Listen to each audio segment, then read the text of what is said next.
Los años. Me parece verlo todavía, su rostro marcado a fuego, en el horizonte, un muchacho hermoso y valiente, un poeta latinoamericano, un perdedor nada preocupado por el dinero, un hijo de las clases medias, un lector de Rimbaud y de Oquendo de Amat, un lector de Cardenal y de Nicanor Parra, un lector de Enrique Lin, un tipo que se enamora locamente y que al cabo de 2 años está solo, pero piensa que no puede ser, que es imposible no acabar reuniéndose, otra vez con ella. Un vagabundo, un pasaporte arrugado y manoseado y un sueño que atraviesa puestos fronterizos, hundido en el légamo de su propia pesadilla. Un trabajador de temporada, un santo selvático, un poeta latinoamericano lejos de los poetas latinoamericanos. Un tipo que folla y ama y vive aventuras agradables y desagradables cada vez más lejos del punto de partida. Un cuerpo azotado por el viento, un cuento o una historia que casi todos han olvidado. Un tipo obstinado, probablemente de sangre india, criolla y gallega. Una estatua que a veces sueña con volver a encontrar el amor en una hora inesperada y terrible.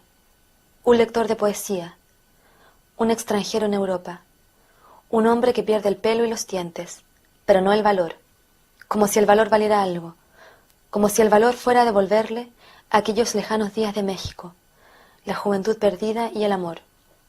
Bueno, dijo, pongamos que acepto perder México y la juventud, pero jamás el amor. Un tipo con una extraña predisposición a sobrevivir, un poeta latinoamericano que al llegar la noche se echa en su jergón y sueña, un sueño maravilloso que atraviesa países y años, un sueño maravilloso que atraviesa enfermedades y ausencias. Supongo que me parezco a él. Y supongo que la actitud me cuidó mucho. Me cuidó toda mi infancia, era muy protector conmigo.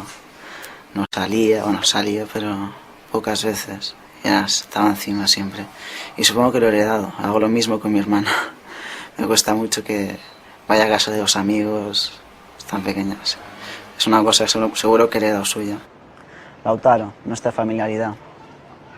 Llegará el día en que no hagamos tantas cosas como ahora hacemos juntos. Dormir abrazados, cagar el uno al lado del otro sin vergüenza alguna, jugar con la comida a lo largo del pasillo de nuestra casa en la calle Aurora.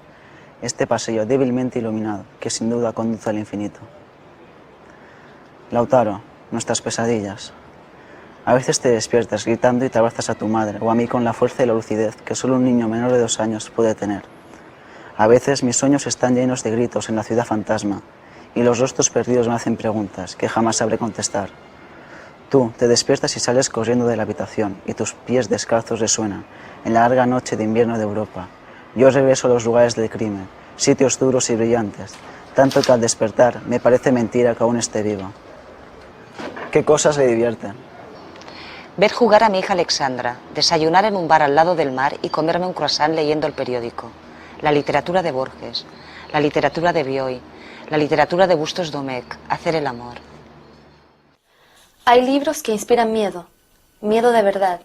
Más que libros parecen bombas de relojería o animales falsamente disecados dispuestos a saltarte al cuello cuando te descuides. Esta experiencia yo solo la he tenido en 2 ocasiones. La primera fue hace mucho tiempo, en 1977 o 1978. Leía entonces una novela breve en una de cuyas páginas se advertía al lector que a partir de ese momento podía morirse. Es decir, que se podía morir literalmente, caerse al suelo y no levantarse. La novela era La asesina ilustrada, de Enrique Vila-Matas, y que yo sepa, ninguno de sus lectores se murió, aunque muchos salimos transformados después de su lectura, con la certeza de que algo había cambiado para siempre en nuestra relación con la literatura. La asesina ilustrada, junto con Los dominios del lobo, la primera novela de Javier Marías, marca el punto de salida de nuestra generación. ¿Cómo ves, Carolina, el hecho de que perteneciera a Blanes, perteneciera a Gerona, a Cataluña, a España, a México, a Chile, es decir, esas llamadas geografías íntimas de Roberto, cómo se complementaban en él, ¿de dónde crees que era? Roberto yo creo que era latinoamericano, él se sentía latinoamericano. Además, él llegó a España en una época donde llegaron muchos latinoamericanos, la primera inmigración latinoamericana que coinciden con el boom de la bisutería. Él se sentía latinoamericano y se sentía vinculado allí donde residía. Él vivía en Blanes y se sentía de Blanes. México es su juventud, sin lugar a dudas, y bueno, lo ha dicho mucha gente, pero yo creo que es real. Chile es su infancia, es ese país donde tiene los recuerdos, hay poemas donde él lo habla. Cuando habla de su padre en Chile. Y México básicamente es su juventud, es el sueño, donde él quizás ya de antes quisiera ser escritor, pero donde tomó la decisión fue en México. Y donde encontró colegas, ¿no?, que son tan importantes y más a esa edad, ¿no?, que le hicieron creíble su propio sueño, ¿no? Yo creo que era de allí donde vivía. En la última entrevista él habla, ¿no?, de que en realidad su patria son sus hijos. Pero en realidad creo que lo que dice es que allí donde estás, donde vives, es donde te has de implicar con la realidad que te rodea, ¿no? Cuando nos conocimos, una de las cosas que también me sorprendió es porque resulta que a mí había leído a gente de aquí. Claro, él llevaba 2 años, cuando nos conocimos, que podía llevar 1 año y medio, 2 años en Cataluña, en Barcelona, ¿no? Y me hablaba de autores, Guerau de Liost. Y Realmente es un escritor que no está afincado a una literatura nacional, que es un concepto, por otra parte, del siglo XIX, bastante atrofiado y que todavía dura, pero que no, sí, que Roberto, aunque solo sea por las diferentes residencias que tuvo en la tierra, pues pertenece a muchos lugares, y también por lecturas, sí, es decir, sí, que no le pudo interesar la tradición literaria chilena, la poética sí, pero evidentemente no se dedicó solo a esta, ¿no? Recuerdo que conocí a A.G. Porta en 1978, en las oficinas de una editorial marginal de Barcelona, que solo publicaba poesía y que resignadamente se llamaba La Cloaca. No era un buen principio, pero para nosotros, que entonces escribíamos poesía y éramos los campeones de los futbolines del Distrito V de Barcelona, era un principio al menos prometedor. Nunca olvidaré que en épocas en que yo no tenía ni un duro, mi amigo aparecía por mi casa de la calle Tallers con yogures y cigarrillos, regalos razonables y prácticos. Luego fueron pasando los años. Yo me marché a Girona y luego a Blanes, y A.G. Porta permaneció en Barcelona. La primera novela que yo publiqué, sin embargo, es la primera novela que él publicó, por la sencilla razón de que la escribimos a 2 manos. Su título, Consejos de un discípulo de Morrison a un fanático de Joyce. En Roberto, a mí me alucina de que desde pequeñito tuviera claro que quería ser escritor. Porque claro, yo cuando aquí pienso, sí, yo cuando hacía novillos era para irme a los futbolines, pero para irme a una librería a leer, yo no hago novillos para ir a la librería a leer, ¿no? Entonces, bueno, pues claro, cuando él te contaba esto, pues yo creo que él ya tenía, en aquel momento ya tenía una vocación, ¿no?, que luego fue llevando, pero claro, con un modelo de vida espartano, modelo de vida de que era o eso o era nada. O sea, eso es lanzarse Entonces también esta fórmula de o todo o nada o así, probablemente acaba trayendo también un lenguaje interesante. Roberto creo que sí, que desde niño quería ser escritor. Y cómo lo defendió, evidentemente era algo que quería hacer y que no... Digo lo que él también decía, yo no querría que un hijo mío fuera escritor. Me parece una profesión muy dura, un arte muy duro, va más allá, ¿no? Pero cuando la decisión es tan visceral... Significa aislarse, es un señor sentado en una mesa durante horas solo, comentando el mundo. Claro, por lo tanto se aparta un poco del mundo, sí, para comentarlo, ¿no? En lugar de estar ahí. En ese sentido es un poco raro la decisión de escribir, eso sí. ¿Tienes la necesidad de Sí. estar ahí metido o no? O a lo mejor es como podrías estar trabajando en un banco, ¿no? Y tanto da, ¿no? Entonces, pero si tanto da, entonces ya no, es otro problema, ¿no? Pero si es la necesidad que tienes dentro y que no puedes, a veces, me acuerdo una vez me llamó y me dijo, estoy harto, estaba escribiendo Los detectives, estoy harto de esta novela. Dice, recuérdame si alguna vez quiero escribir otra novela de 500 páginas, recuérdame que estoy loco y que no tengo que hacerlo de ninguna manera, ¿no? Y dice, voy a quemarlo. Y digo, ¿qué dices, loco? Ahora subo, ¿no? Y cogí el coche y me subí desde Pero Barcelona esto parece un juego, ¿no? aquí a hablar. Y cuando llego, me los encuentro a los dos tan ricamente, digo, vamos a cenar, no sé qué. Digo, bueno, ¿qué pasa? No pasaba nada, ¿no? Con Rodrigo Fresán me une una amistad que se cimenta no solo en la simpatía, que por mi parte está llena de cariño, sino también en nuestras inacabables conversaciones, que a menudo se convierten en discusiones sobre los temas más peregrinos, algo que no siempre podemos hacer en Barcelona, pues yo vivo en la Costa Brava, ni siquiera en la Costa Brava, más concretamente en la sala de mi casa de Blanes, pues él vive en Barcelona. Y pese a que ambos viajamos bastante, él más que yo, ninguno de los dos tiene automóvil ni sabe conducir, y el tiempo nos está volviendo sedentarios. Me río mucho cuando hablo con Fresán.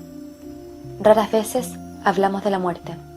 A mí lo que me gusta de Roberto, me gustaba de él, y es algo en lo que me siento también muy próximo, es que yo creo que muchas veces hay muchas maneras de dividir a los escritores en dos bandos, ¿no? Pero a mí me gusta pensar que hay dos tipos de escritores, ¿no?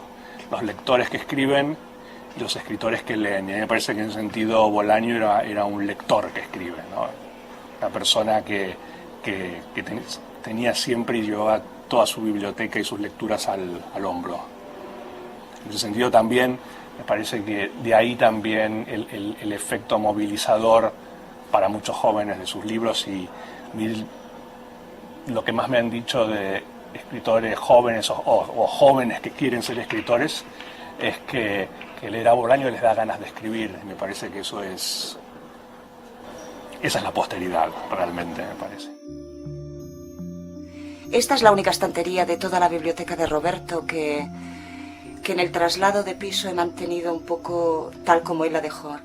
Se la hizo hacer él al carpintero y tenía los autores que él más leía y releía y que más quería. Está todo Nicanor Parra, aunque está desordenado.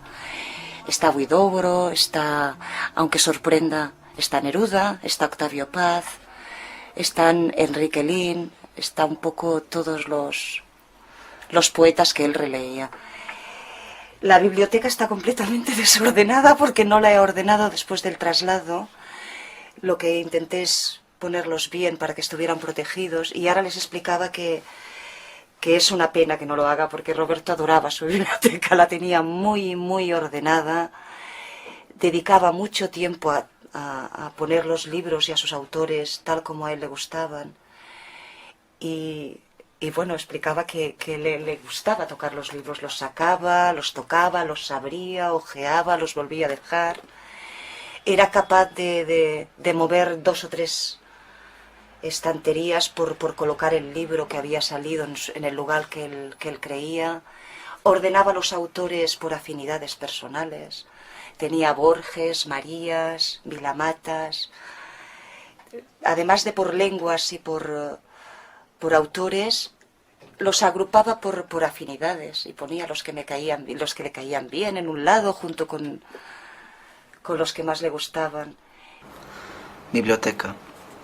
Libros que compro entre las extrañas lluvias y el calor de 1992 y que he leído o que nunca leeré.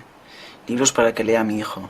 La biblioteca de Lautaro, que deberá resistir otras lluvias y otros calores infernales. Así pues, la consigna es esta. Resistid, queridos libros, atravesad los días como los caballeros medievales y cuidad a mi hijo en los años venideros. Le gustaban cosas que a primera vista a mí me parecían malísimas. Pensaba, pero ¿cómo le puede interesar esto? Pero luego me quedó grabado una cosa que me dijo, que participó de jurado en un concurso literario, que estuve de jurado, y me dijo que lo mejor eran las obras de autores que no habían escrito nunca y que no sabían escribir. Pero sin embargo tenían cosas que contar muy interesantes, mientras que los escritores más profesionales tenían muy poco que contar. Y eso nunca lo había oído y me hizo reflexionar, porque es cierto que mucha gente tiene una historia que contar, la suya propia, la de su vida, y el problema está en que literariamente no la saben, técnicamente no la saben escribir. Resolver, sí. Pero claro, eso hacía que él encontrara precisamente en obras muy malas cosas profundísimamente interesantes, porque que todas servían por otro lado, ¿no? Y en este sentido era una lección de lectura, que de hecho pues me identifico con él en esto, porque yo sé que de cualquier libro siempre va a haber algo que me pueda interesar, por muy malo que sea, salvo si ya nos situamos en terrenos tipo Isabel Allende o Pablo Coelho, que yo creo que ya no puedo, no, que ahí no puedo encontrar nada porque ya me niego a leerlos, ¿no? Casi. Pero en cualquier libro de alguien, un escritor anónimo que está empezando, es decir, creo que ahí, tarde o temprano, voy a dar con algo que me va incluso a interesar para mí mismo, es decir, para mi propia escritura. Esto que has comentado es muy interesante, porque Roberto, si algo tenía era su capacidad de entusiasmo, se entusiasmaba por todo, pero esto que has dicho de las obras que él te dijo, lo aplicaba mucho a las personas, era un hombre que escuchaba mucho y profundizaba mucho en las relaciones, de una manera como muy abismal, ¿no? Conocía a alguien, le interesaba la historia y preguntaba, era una persona que muy conversador, y cuando conocía toda la historia, él tenía la historia como entonces como que se quedaba tranquilo, ¿no? Era, sí, yo diría que era un entusiasmo y la historia, ¿no? Y que esto que has explicado es bonito, porque igual también lo sacaba de los libros, pero de las personas también. no dilapidaba las relaciones como hacía yo, es decir, que pasaba por todos los sitios sin frenar. Mientras que en su caso, quizás porque me atrevo a decir que vivía más aislado y tenía menos contactos personales, y eso hacía que todos resultaran valiosos, cosa que en estos momentos me sucede a mí, que tengo una propensión también a salir menos al exterior, y por lo tanto cualquier contacto actualmente para mí tiene un valor que antes no tenía. Y sí que tienes razón, que muchos años estuvo toda una vida como muy aislada, y entonces las personas que le interesaban, pues a mí me sorprendía, ¿no? Puede pues estar horas conversando con un pescador, con un camarero, es la gente con la que se cruzaba cotidianamente, ¿no? En realidad, de los años que yo compartí con Roberto, el mundo literario, las conversaciones con el ámbito literario, contigo, con Fresán, con Toni eran más personales también. Fueron mucho más tarde, ¿no? Roberto era un gran conversador con cualquier persona con la que se cruzara. Era algo... La primera vez que vi a Villoro fue en la Universidad Autónoma de México, en la entrega de unos premios. Él había obtenido el segundo premio de cuento y yo el tercero de poesía. Villoro tenía 17 o 18 años y yo 3 más. Mis recuerdos de aquel día son más bien brumosos. Recuerdo a un adolescente muy alto y entusiasta. No sé si ya entonces llevaba barba. Puede que no, aunque en mi memoria lo veo con barba, conversando conmigo durante unos minutos, sin estudiarnos, sin pensar en nuestro futuro, un futuro que comenzaba a abrirse para ambos, pero no como telón ni como visión instantánea, sino como puerta metálica de garaje que se abre con estrépito, sin limpieza ni armonía. Eso era lo que había, eso era lo que nos había tocado, pero no lo sabíamos, y hablamos de lo que hablan los escritores menores de 21 años.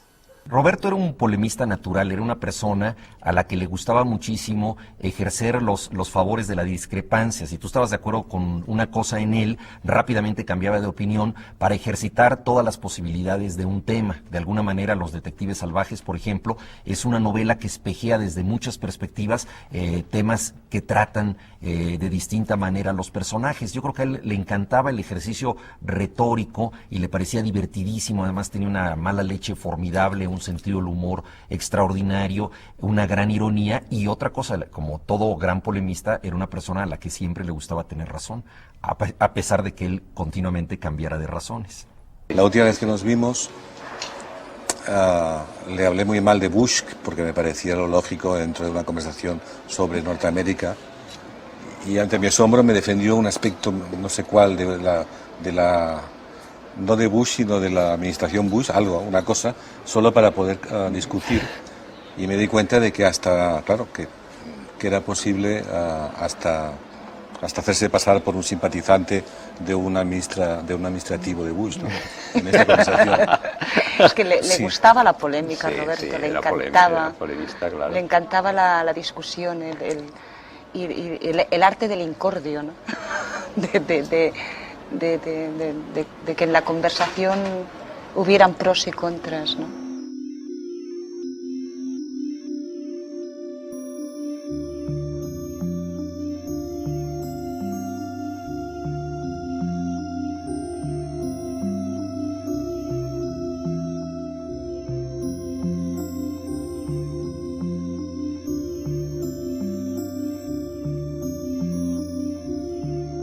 Mira, una novela en donde lo único en donde solo se sostiene por el argumento, ¿sí? Por un argumento y por la forma lineal de contar un argumento, o no lineal, simplemente un argumento que se sostiene en una forma más o menos archiconocida, pero no archiconocida en este siglo, sino en el XIX. Esa novela se acabó. Se va a seguir haciendo ese tipo de novelas y se va a seguir haciendo durante muchísimos años. Pero esa novela ya está acabada, y no está acabada ahora porque yo lo diga, está acabada desde hace muchísimos años, ¿sí? Después de Sobre héroes y tumbas, no se puede escribir en español una novela así. Después de La invención de Morel, no se puede escribir una novela así, en donde lo que aguanta la novela es el argumento, ¿sí? En donde no hay estructura, en donde no hay juego, en donde no hay cruce de voces. Pero en el caso particular de Roberto me parece que no hay unos límites muy claros entre su poesía y su prosa, o viceversa, ¿no? A mí lo que me gusta y me apasiona de la poesía de Roberto es que es muy narrativa. Probablemente la gran diferencia y la gran importancia de la poesía de Bolaño resida, digo, considerando a su poesía completa, a este libro La Universidad Desconocida, resida que tal vez es el material más autobiográfico, o más criptoautobiográfico, o más autobiográfico en código, ¿no? Que sería el lugar donde están un poco manifestadas en versos o en frases desflecadas su ars poética, narrativa, su forma de entender la vida, sus trucos incluso, ¿no? Me parece que lo interesante de la poesía de Bolaño, vuelvo a decir poesía entre comillas, me parece que era el sitio donde él experimentaba ciertas cosas que después llevaba a la prosa, ¿no?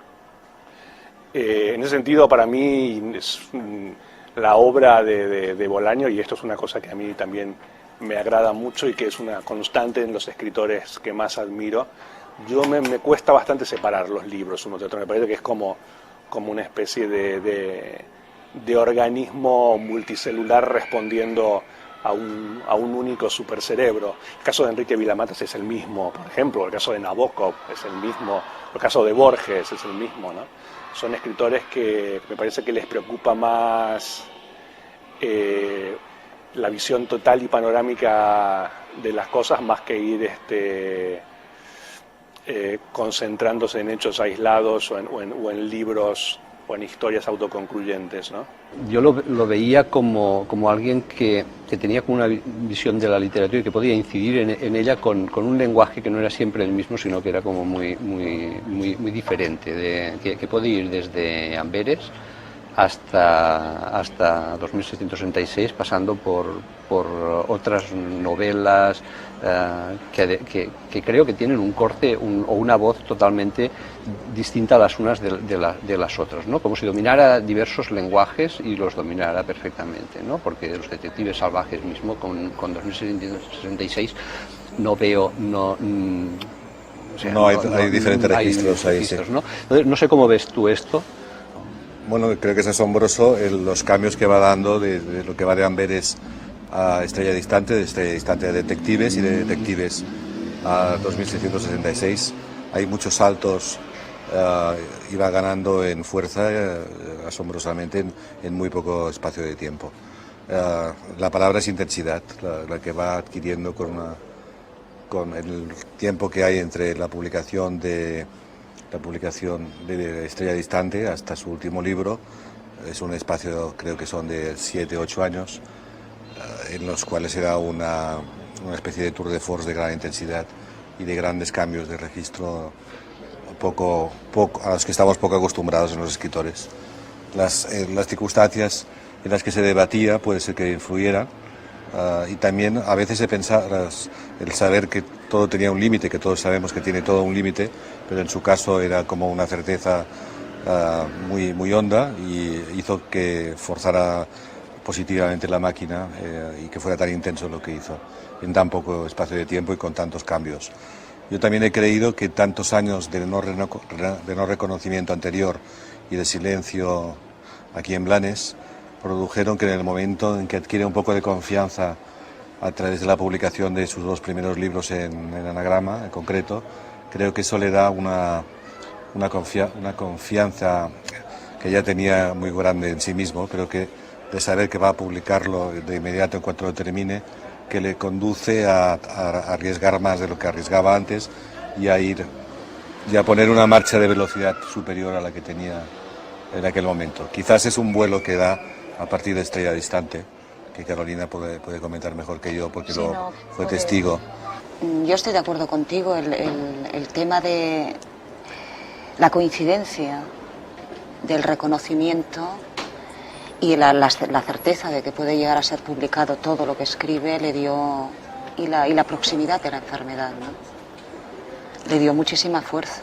A partir de ese momento, Pancho y el taxista se pusieron a discutir de religión y de política, y yo aproveché para contemplar el paisaje que se sucedía monótono en la ventanilla, las fachadas de la Juárez y de la Roma Norte, y también me puse a pensar en María y en lo que me separaba de ella, que no era la clase social, sino más bien la acumulación de experiencia, y me puse a pensar en Rosario y en nuestro cuarto de vecindad, y en las noches maravillosas que había vivido allí, pero que sin embargo yo estaba dispuesto a cambiar por un ratito con María, con una palabra de María, por una sonrisa de María.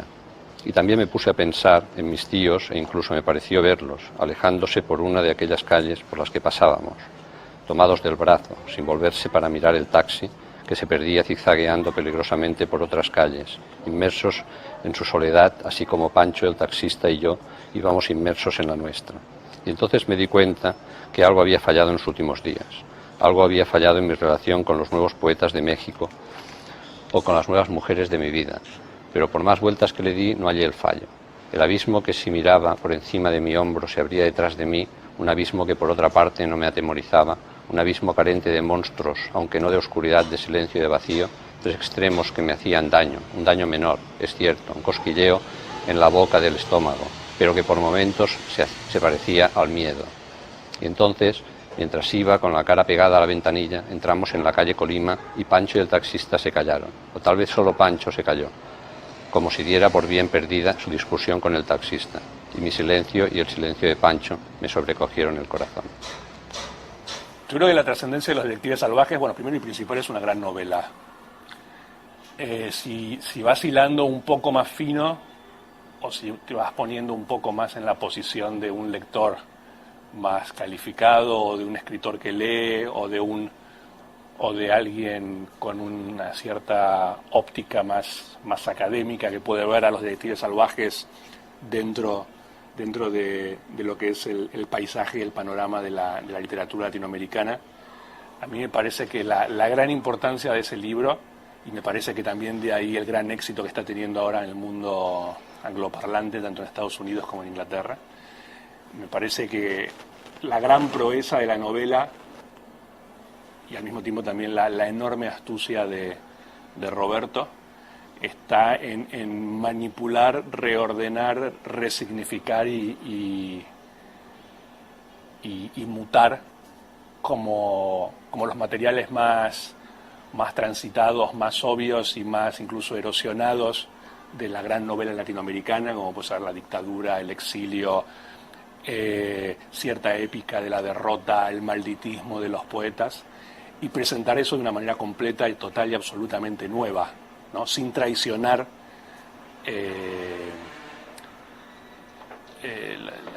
la escenografía habitual de lo que se supone de ser una gran novela latinoamericana. En el sentido de que me parece que Los Detectives Salvajes o 2666, digamos, tienen la misma rareza respetuosa que de repente tuvo en su momento 2001 Odisea del Espacio de Stanley Kubrick, en el sentido de que es una película de ciencia ficción, respeta todas las variables bastante conocidas del género, como, no sé, la súbita aparición de una inteligencia extraterrestre, una máquina que enloquece, problemas tecno de astronautas, pero todo eso está contado de una manera completamente original y nueva. Creo que lo más interesante de este libro es precisamente la figura del detective salvaje. Es alguien que investiga la realidad de manera rebelde. Es un poeta que no necesariamente escribe obras poéticas. O sea, no es un poeta culterano, un poeta que esté escribiendo poesía. Puede hacerlo, pero lo más importante es que él convierte la poesía en una forma de vida. Él busca vivir poéticamente. Y esto es, yo creo, que el gran atractivo de Los Detectives Salvajes. Una obra donde la poesía es una forma de la acción, es lo que hacen los personajes, de ahí el atractivo que ha tenido.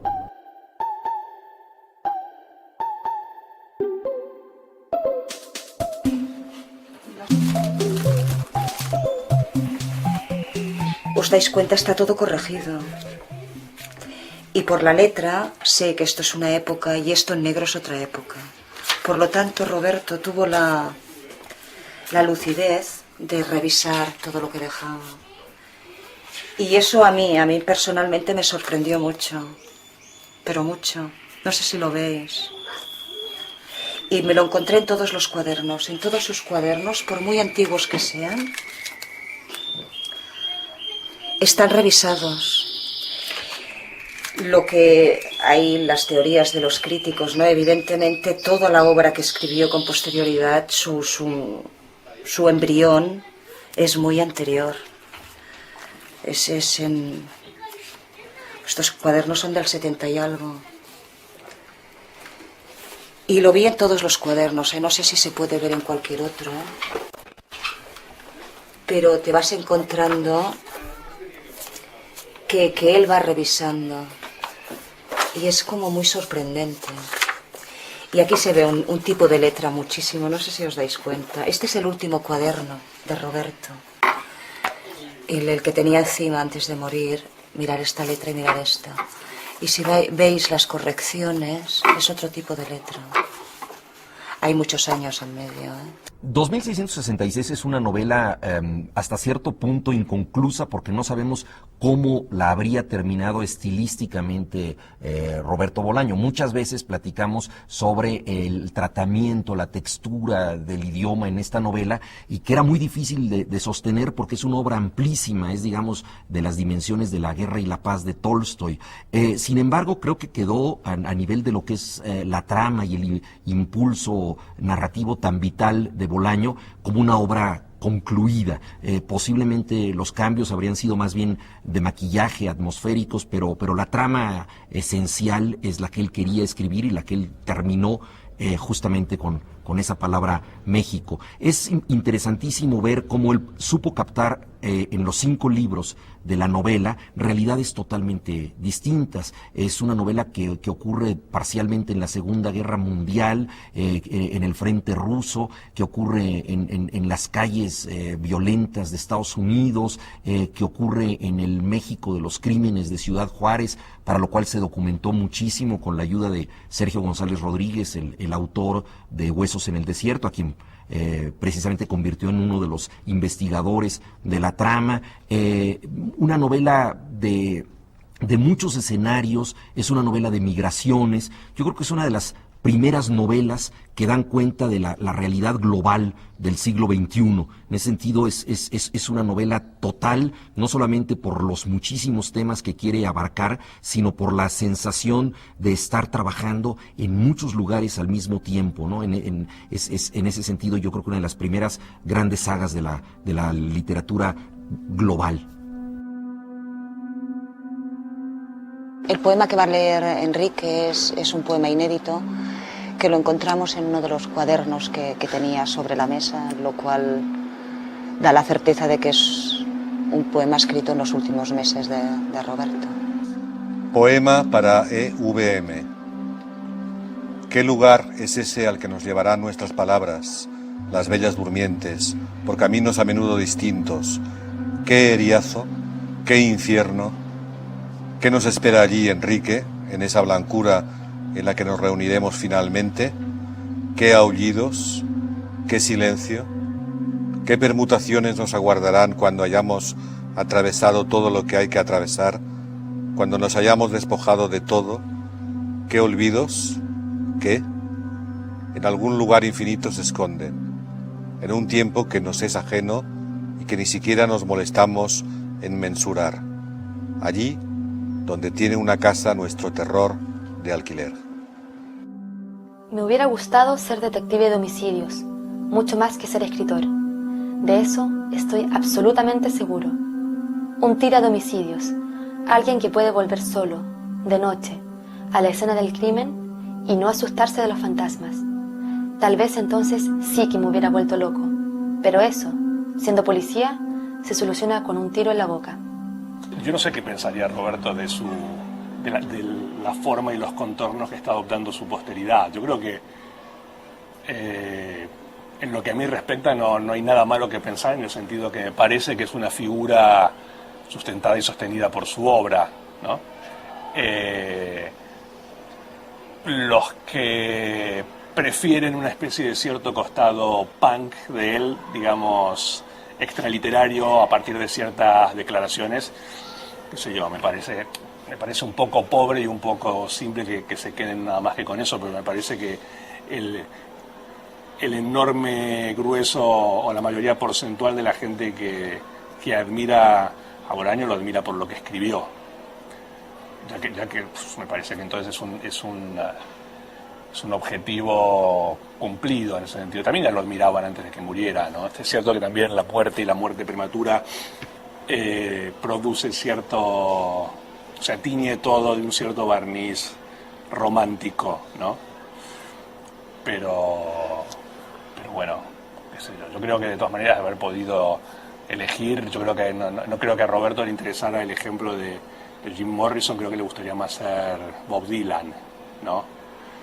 Yo creo que a todos, creo que a todos muy pronto nos deja de interesar ser Jim Morrison y nos gusta más la longevidad madura e imprevisible de alguien como Bob Dylan.